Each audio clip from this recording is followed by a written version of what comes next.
Un pays sahélien lance 20 chantiers majeurs presque simultanément. Routes, énergie, industrie et agriculture avancent ensemble, alors même que le Burkina Faso dispose de marges financières bien plus étroites que nombre de ses voisins régionaux. Que signifie, pour un citoyen ordinaire comme pour un observateur extérieur, ce pari coordonné porté sous le leadership d'Ibrahim Traoré? Pendant que certains y voient une prise de risque excessive, d'autres discernent déjà les contours d'un basculement durable du modèle de développement national. Cette séquence promet une chose précise: comprendre pourquoi cette vague de reconstruction n'est pas une simple addition de chantiers, mais une tentative de réécriture des règles du jeu économique et politique. Pour le public, l'enjeu est clair: saisir en 10 minutes ce qui pourrait transformer durablement la capacité d'un État à tenir debout par lui-même. Derrière les annonces d'autoroutes, de centrales solaires ou d'usines relancées se cache une question de crédibilité.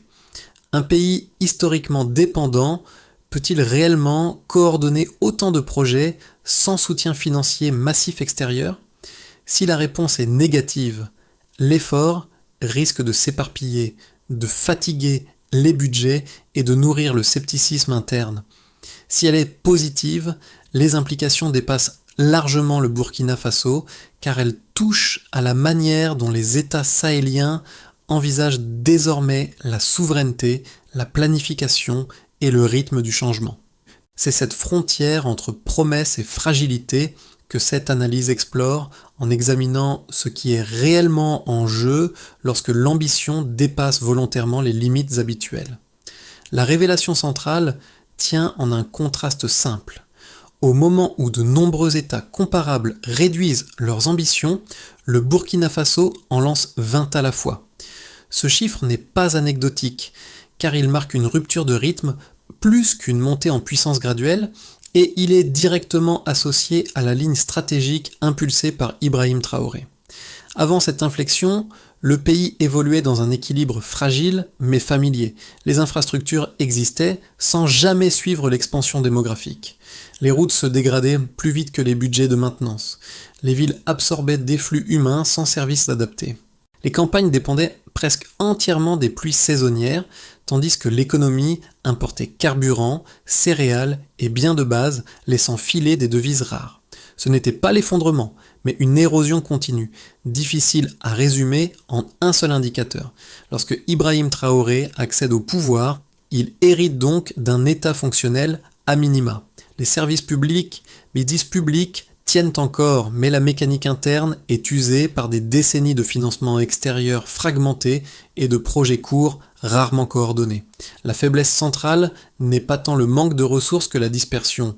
Routes déconnectées des zones de production, énergie contrôlée hors du pays, capacité industrielle dormante, agriculture productive mais vulnérable.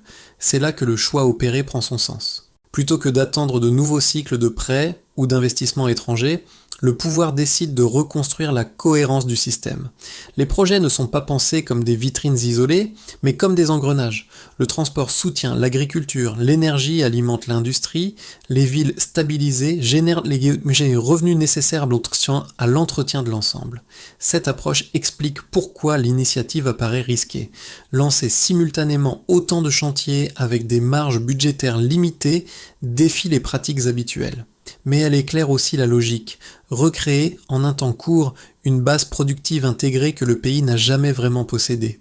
Pour comprendre comment cette stratégie abstraite se traduit sur le terrain, il faut quitter les annonces nationales et observer les premiers effets locaux. Dans plusieurs centres urbains, la reconstruction commence par des gestes apparemment modestes. Curage des canaux de drainage, réparation des voiries secondaires, réhabilitation de quartiers dégradés. Pris isolément, ces travaux pourraient passer pour de simples opérations d'entretien. Leur portée réelle est ailleurs. Des villes plus prévisibles deviennent des points d'ancrage pour l'ensemble du système économique. Lorsque les routes internes fonctionnent, les marchés se stabilisent. Lorsque l'assainissement progresse, les coûts sociaux et sanitaires diminuent. Cette normalisation urbaine crée un environnement où l'activité peut s'organiser sans interruption constante, condition indispensable à toute relance industrielle durable. Ces chantiers jouent aussi un rôle humain immédiat. La mobilisation de main-d'œuvre locale transforme les programmes urbains en terrain de formation accélérée. Des milliers de travailleurs acquièrent des compétences transférables vers des projets plus lourds, industriels ou agricoles, prévus dans la phase suivante. Ce n'est pas seulement de l'emploi temporaire, mais la constitution progressive d'un capital humain interne.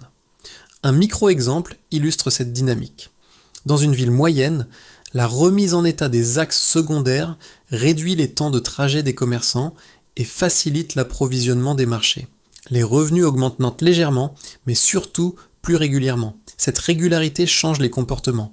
Les ménages planifient, les petites entreprises investissent, les autorités locales perçoivent plus efficacement certaines taxes. L'impact précoce n'est donc pas spectaculaire, mais cumulatif. Il prépare le terrain pour des transformations plus visibles, en créant un lien concret entre les décisions nationales et la vie quotidienne. Le message implicite est simple. La reconstruction commence là où les citoyens peuvent en mesurer les effets directs. Avant ce tournant, la logique dominante reposait sur une gestion au coup par coup. Les projets avançaient isolément, souvent dictés par l'urgence ou par des financements conditionnés sans articulation systémique. Après la décision politique centrale, la dynamique change nettement. Les chantiers sont lancés par grappes selon une séquence pensée pour produire des effets en cascade plutôt que des résultats ponctuels.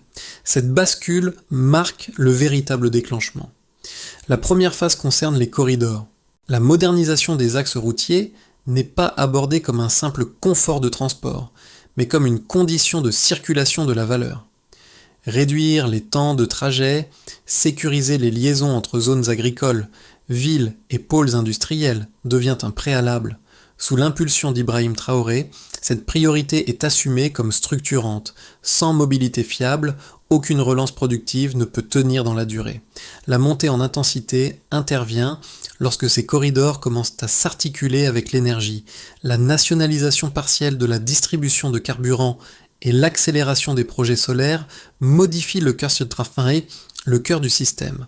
L'énergie cesse d'être un simple coût importé pour devenir un levier contrôlé. Cette transition n'est pas symbolique. Elle conditionne la capacité des usines à fonctionner, des transports à se maintenir et des villes à absorber la croissance sans rupture répétée.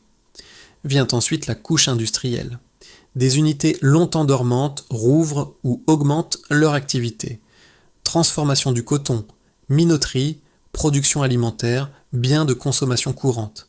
Individuellement, chaque relance paraît modeste. Collectivement, elles inversent une logique ancienne.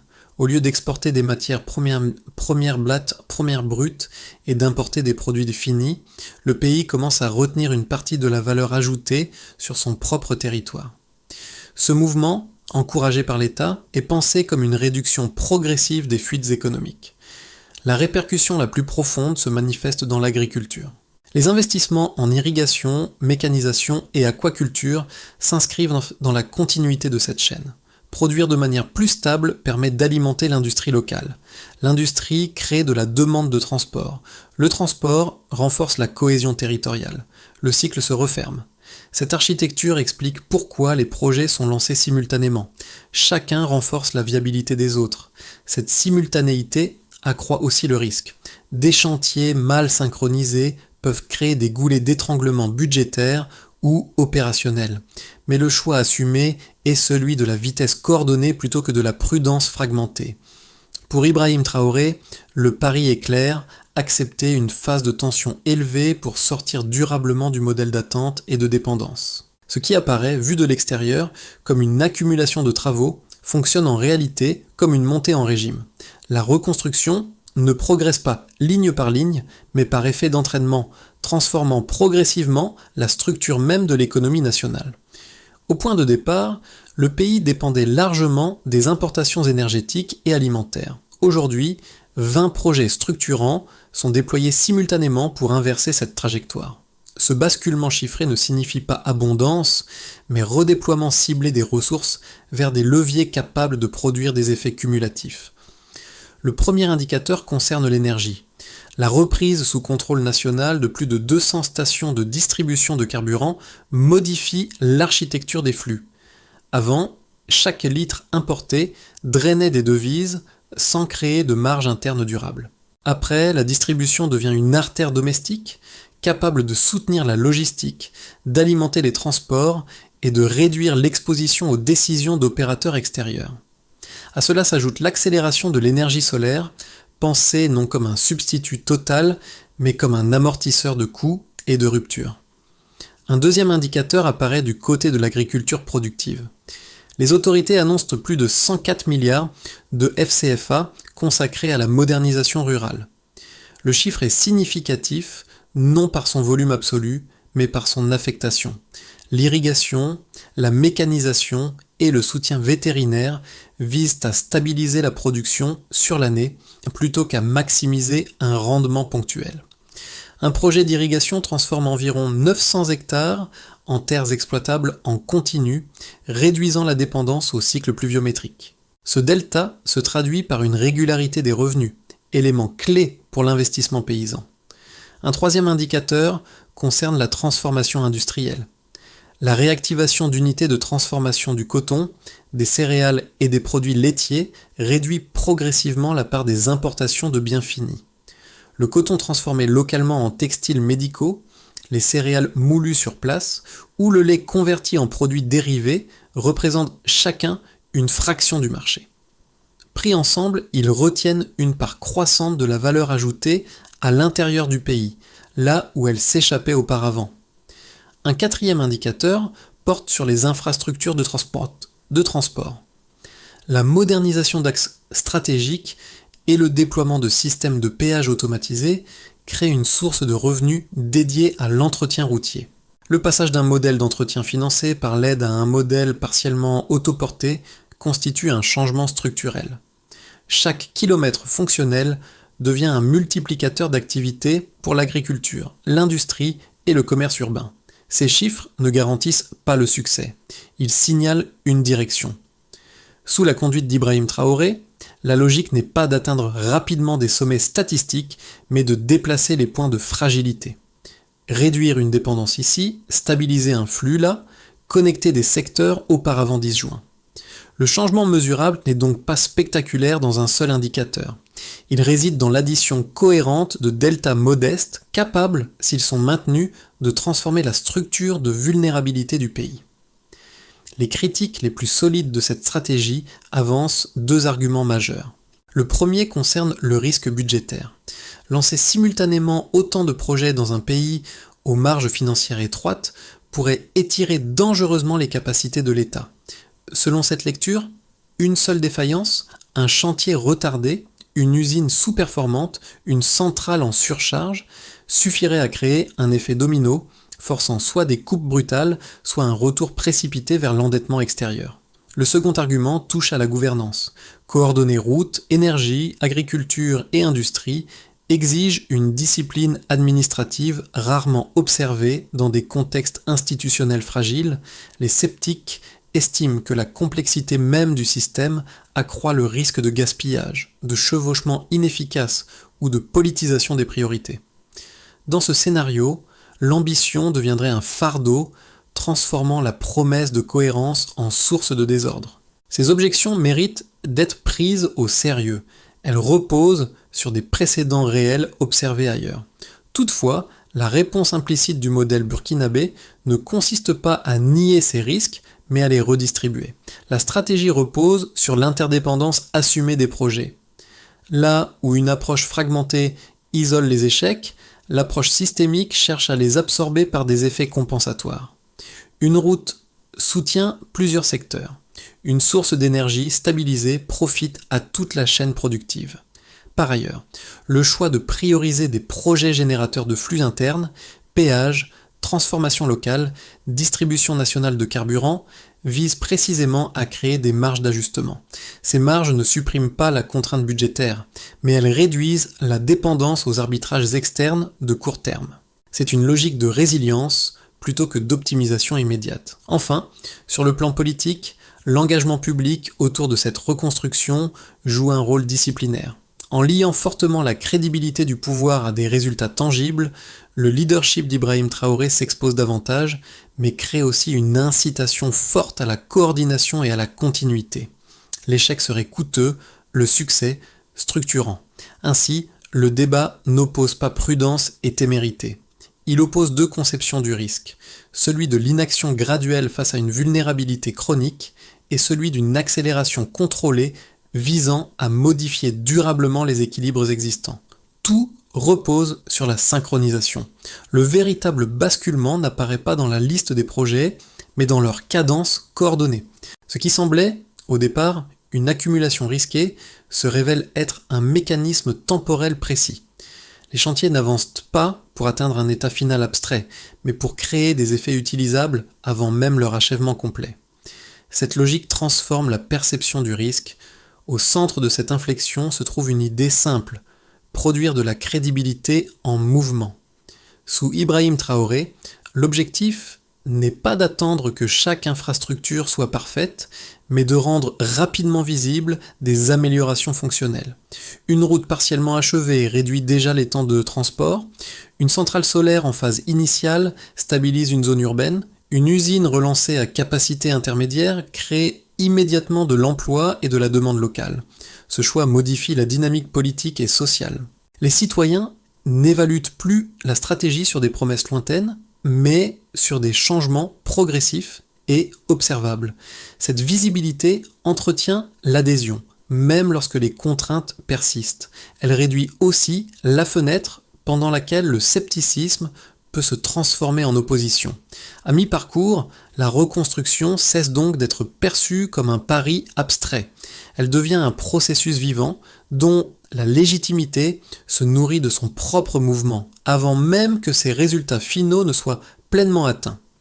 Les effets les plus tangibles de cette reconstruction apparaissent lorsqu'on les observe à travers les groupes directement concernés, plutôt qu'à l'échelle abstraite des politiques publiques. Chaque catégorie perçoit des gains différents, mais tous sont liés par la même logique de réduction des vulnérabilités. Pour l'État, la première conséquence est budgétaire et opérationnelle.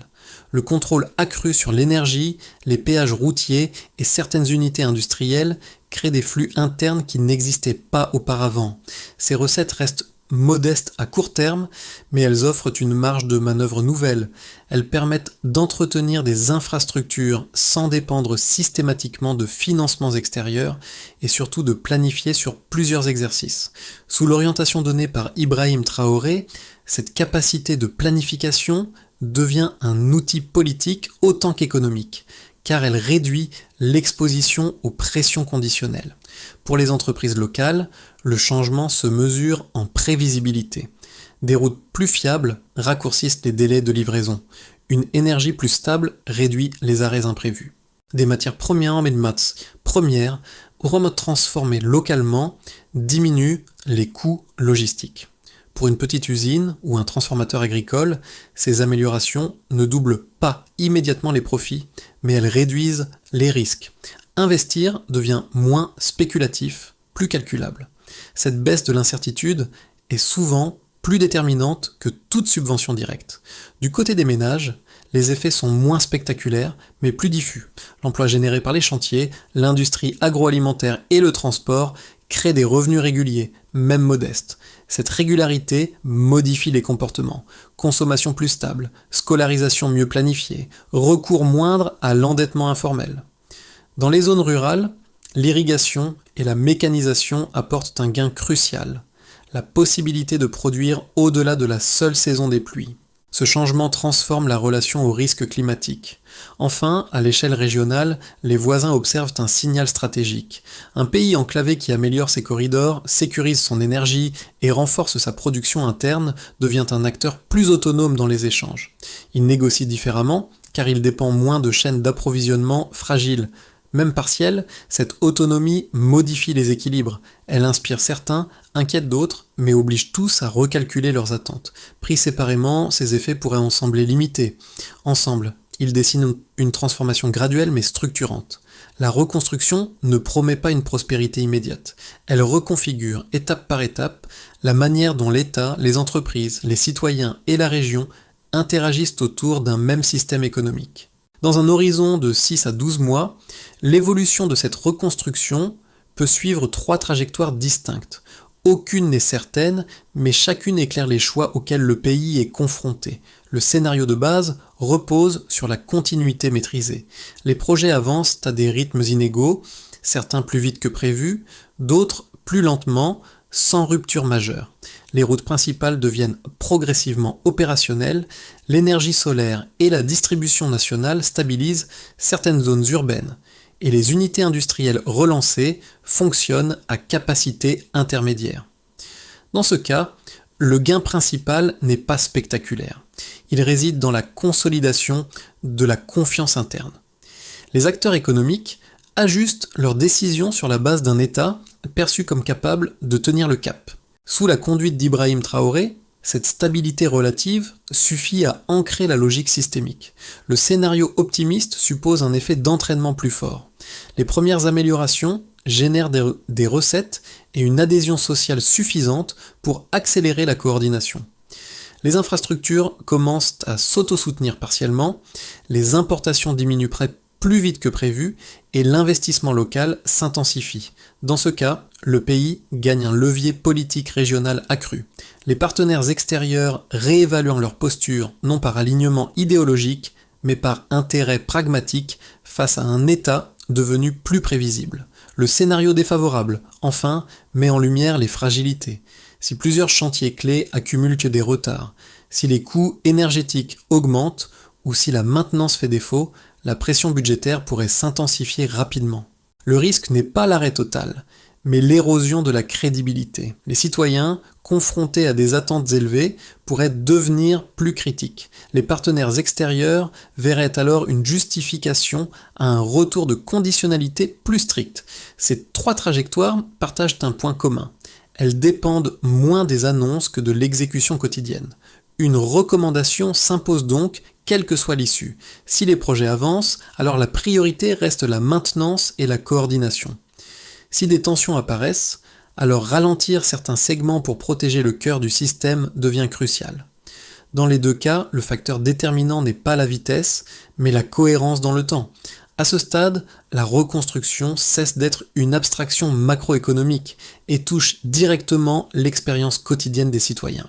Pour beaucoup, l'enjeu n'est pas la souveraineté ou la géopolitique, mais la capacité à prévoir demain avec un minimum de certitude.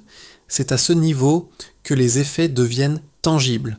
Pour un travailleur urbain, des routes plus praticables et une énergie plus stable signifient moins de ruptures d'activité. Les retards se réduisent, les horaires deviennent plus fiables et le revenu, même modeste, gagne en régularité. Cette régularité change la relation au temps. Planifier des dépenses, maintenir un emploi ou investir dans une formation cesse d'être un pari permanent. Ce n'est pas une amélioration spectaculaire, mais une diminution de la fatigue sociale. Pour les jeunes, la multiplication des chantiers et des unités de transformation ouvre des trajectoires intermédiaires. Tous ne deviendront pas ingénieurs ou cadres, mais les métiers techniques, logistiques et agro-industriels retrouvent une valeur concrète. Cette revalorisation du travail productif local réduit l'écart entre aspiration et réalité, un facteur souvent sous-estimé dans la stabilité sociale. Dans les zones rurales, l'irrigation et la mécanisation modifient profondément le rapport au risque. Produire sur une année complète permet de lisser les revenus et de sortir d'une logique de survie saisonnière. Les décisions agricoles deviennent stratégiques plutôt que défensives. Cette transformation, lente mais profonde, influence aussi les dynamiques migratoires internes. Pour le citoyen observateur, enfin, la reconstruction redéfinit le contrat implicite avec l'État. Les attentes augmentent, mais la perception de l'action publique évolue. Lorsque des projets sont visibles, imparfaits mais fonctionnels, la critique change de nature. Elle se déplace de la défiance vers l'exigence. À long terme, cette exigence peut devenir l'un des piliers d'une gouvernance plus responsable. À ce stade, la question n'est plus celle de l'intention, mais de l'enchaînement précis des actions. La feuille de route implicite se structure autour de quelques étapes clés, pensées pour maintenir la cohérence du système tout en absorbant les chocs inévitables. Sous l'orientation d'Ibrahim Traoré, cette logique privilégie la lisibilité autant que l'efficacité. La première étape consiste à sécuriser le cœur énergétique. La priorité consiste à garantir une alimentation stable pour les zones urbaines et industrielles déjà actives. Cela implique non seulement la production, mais aussi la maintenance et la distribution. Un réseau qui fonctionne à 80% de manière fiable vaut davantage qu'une capacité théorique instable. Le critère de mesure ici est simple: continuité du service et réduction des arrêts non planifiés. La deuxième étape consiste à consolider les corridors de transport critiques. Tous les axes ne peuvent être traités simultanément avec la même intensité. Le choix porte donc sur ceux qui relient directement production agricole, transformation industrielle et marché urbain. Le succès se mesure par la baisse des temps de trajet et par la régularité des flux commerciaux, plutôt que par l'extension brute du réseau. La troisième étape consiste à prioriser les unités industrielles à effet d'entraînement rapide. Les sites capables d'absorber des matières premières locales et de créer de l'emploi immédiat sont placés en tête. Leur performance est évaluée par leur taux d'utilisation et leur capacité à remplacer des importations ciblées. La quatrième étape consiste à ancrer l'agriculture dans la stabilité. L'irrigation, la mécanisation et l'appui technique sont déployés là où ils renforcent directement la chaîne existante. L'indicateur clé devient la constance de la production sur l'année. Enfin, une étape transversale s'impose, la coordination. Sans arbitrage clair et suivi continu, la simultanéité devient fragilité. La réussite dépend donc moins de nouveaux projets que de la capacité à maintenir l'alignement entre ceux déjà engagés. En revenant au point de départ, un motif réapparaît avec plus de clarté. La reconstruction n'est pas seulement faite de béton, de routes ou de chiffres, mais de continuité perçue. Les premiers chantiers urbains, modestes en apparence, ont servi de signal. Ils ont montré que l'action pouvait précéder la perfection. Ce signal a préparé le terrain pour des projets plus lourds, plus risqués, mais aussi plus structurants. Ce fil relie les villes réhabilitées, les corridors routiers, les centrales énergétiques et les unités industrielles. Il relie surtout les attentes individuelles à une trajectoire collective. Lorsque des citoyens voient des infrastructures fonctionner, même imparfaitement, ils ajustent leur regard sur l'avenir. La patience devient conditionnelle, mais réelle. L'espoir se transforme en exigence. C'est dans cet espace que s'inscrit le leadership d'Ibrahim Traoré. En liant fortement son crédit politique à des résultats visibles, il accepte une exposition inhabituelle. Le pari n'est pas rhétorique. Il repose sur la répétition de preuves concrètes, capables de maintenir l'adhésion malgré les contraintes et les retards inévitables. La phrase qui s'impose alors est simple: un système cohérent vaut plus qu'une promesse isolée. Si cette cohérence tient, même sous tension, elle peut redéfinir durablement ce que signifie se reconstruire avec des moyens limités.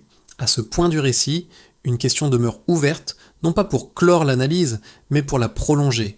La reconstruction engagée n'est ni achevée ni figée. Elle évolue, s'ajuste et sera inévitablement testée par le temps, les contraintes budgétaires et les changements politiques. Ce qui importe désormais, c'est la manière dont ces choix seront interprétés et discutés. Pour certains observateurs, cette trajectoire représente un modèle possible d'autonomie progressive dans un contexte contraint. Pour d'autres, elle reste un pari risqué dont l'issue dépendra entièrement de l'exécution.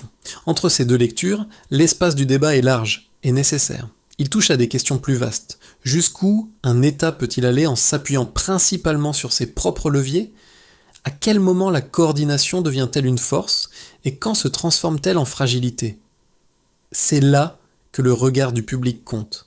Selon vous, quel secteur aura l'impact le plus durable à long terme ? L'énergie, l'agriculture, l'industrie ou les infrastructures de transport. Et que devrait surveiller en priorité un citoyen pour juger si cette reconstruction tient ses promesses ? La discussion reste ouverte et c'est peut-être le signe le plus clair que le cadre du possible a déjà commencé à se déplacer.